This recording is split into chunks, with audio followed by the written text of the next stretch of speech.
Всем привет, это опять я. За моей спиной остатки былой роскоши. Ночью неплохо так штормило. Я вот сейчас стою на песке, который ночью заливался водой, и вот по этой скале бил шторм. Сейчас вода на отливе, но отлив только начинается. Я вот жду, пока водичка немножко подспадет и перестанет лупить в ту скалу, чтобы я пробежал дальше, в следующую бухточку. Вон там вот виден мысок. Очень хочется пособирать даров моря. Посмотрим, к чему это приведет.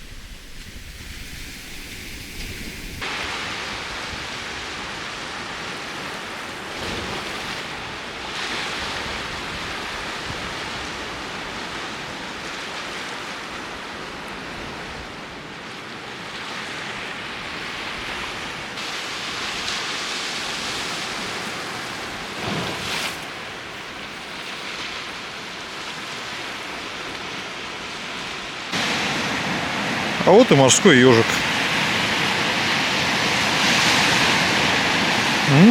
Живой, свеженький, хорошенький. Успел раньше чаек, так сказать. Вот это лежит криптохитон Стеллера. Если кто помнит по видео, то я их обычно не беру. Лютые залежи капусты.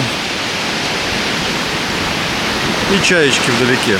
Чайки основные конкуренты. То есть они тоже хотят найти то же, что ищу я.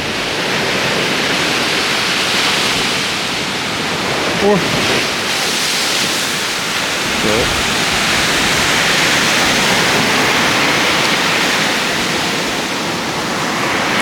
Мышца есть, но, как всегда, сильным накатом разбита ракушка. Но это ничего страшного. На его пищевую ценность это никак не повлияет. Вот очередной ежик. Видите, как его зачесало до состояния лысого почти. То есть с него посрезало иголки. Этого уже и чайки съели. Ну и вот, к сожалению, традиционное наличие человеческого мусора в море. Без этого уже, к сожалению, никуда.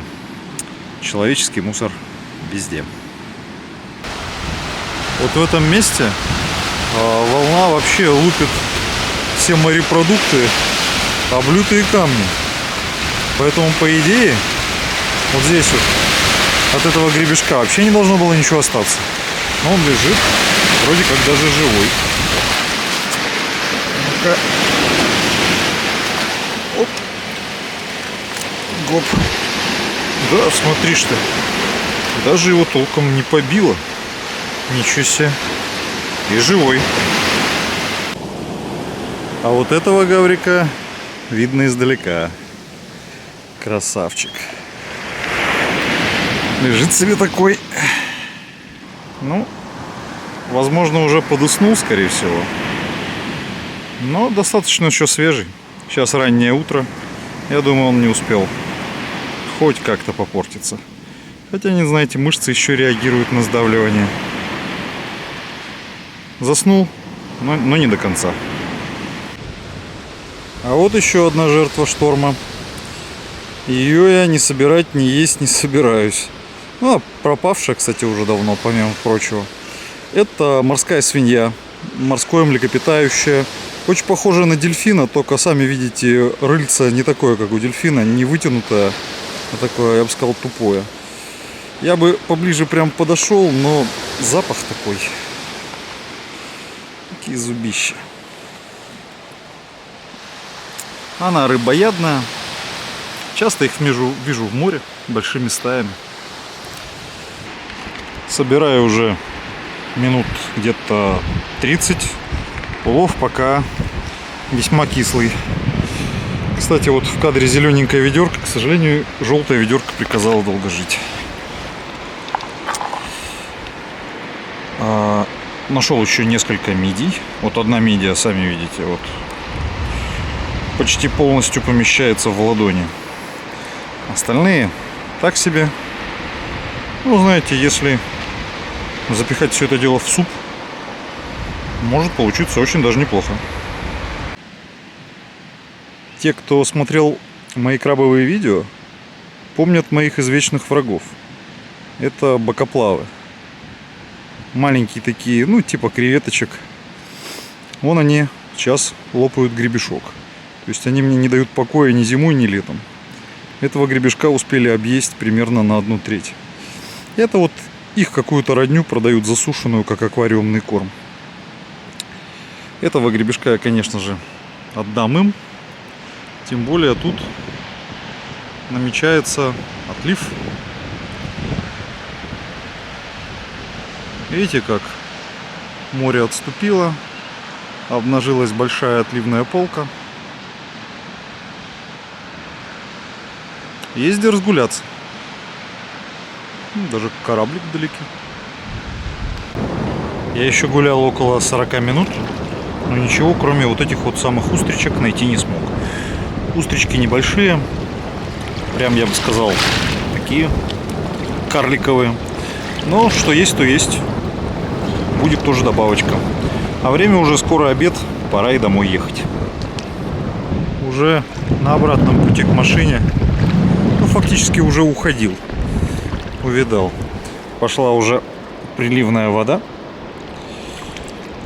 Вот он, родимый.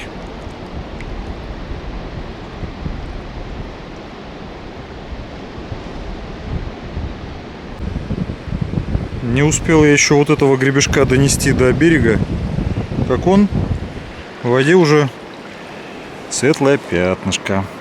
Так, кто у нас там? Да, живой, хороший гребешок. Ну что ж, на обратном пути, получается, уже парочку хапнул. Хорошо.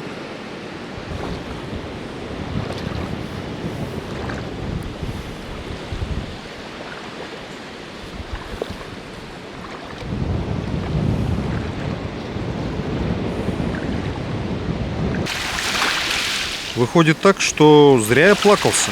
На обратном пути помимо 2 гребешков нашел еще хорошую кучку устриц. Правда, 2 среди них вот таких конгломерата устричных. То есть сырыми их есть чрезвычайно неудобно. Их сначала придется разбивать. Видите, несколько устриц живут единым домом. Вот эти вот единичные, вот этих можно сырьем.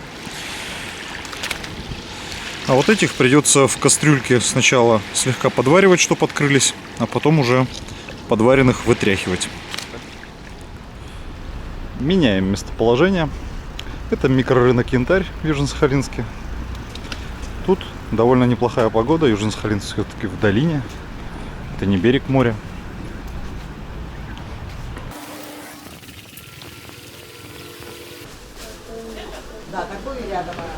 Так, нам нужны молочные дела.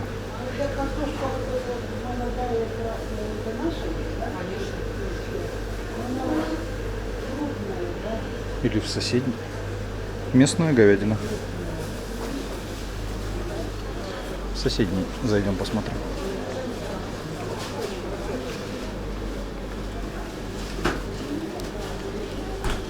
Дайте, пожалуйста, коробку молока и сливок.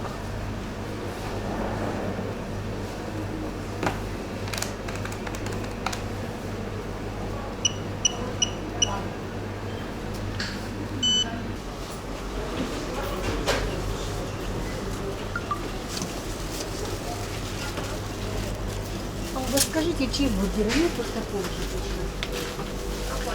Чизбургер. Дайте, пожалуйста, 300 грамм чеддера и мак по бантике.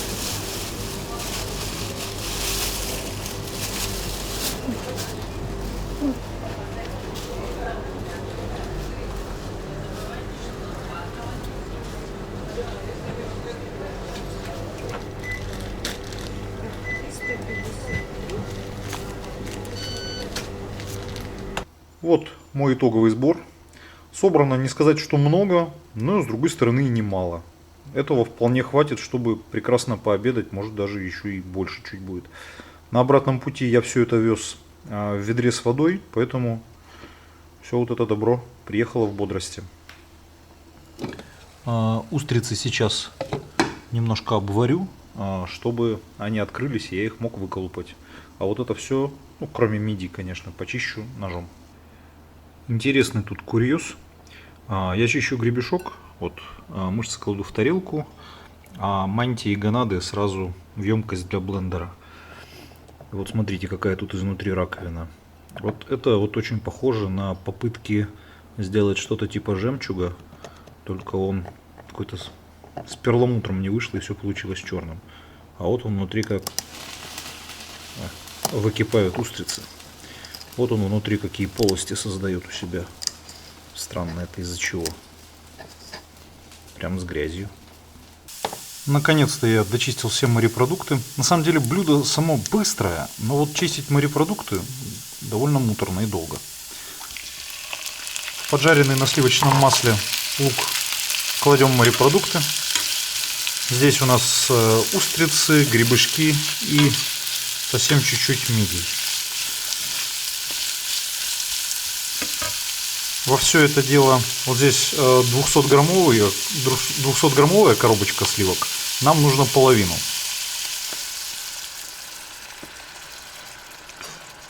Так, вот примерно как раз половинка и получилась. Сливки это довольно жирно, поэтому сливки разбавляем чуть-чуть молоком. В идеале, конечно, иметь что-то 10% жирности, но вот молоко 3,2, а сливки 20. К сожалению, 10% молока в продаже нет.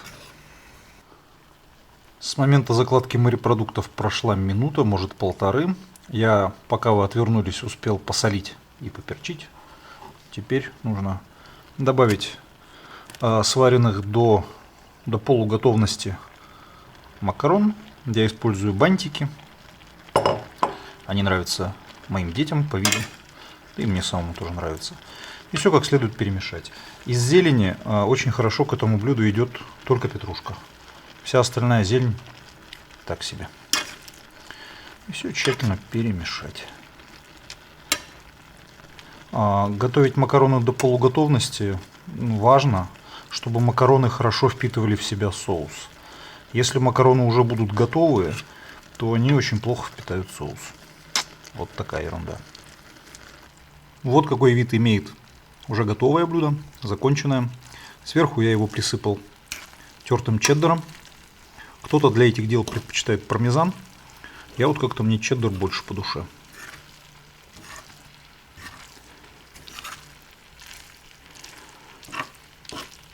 Ну и если у пармезана запах довольно выраженный, то у чеддера запах гораздо слабее. Что в данном случае мне импонирует, не перекрывает морепродукты. Вот уже макарошка дошла в соусе, пропиталась. Отлично. Всем пока-пока. До свидания.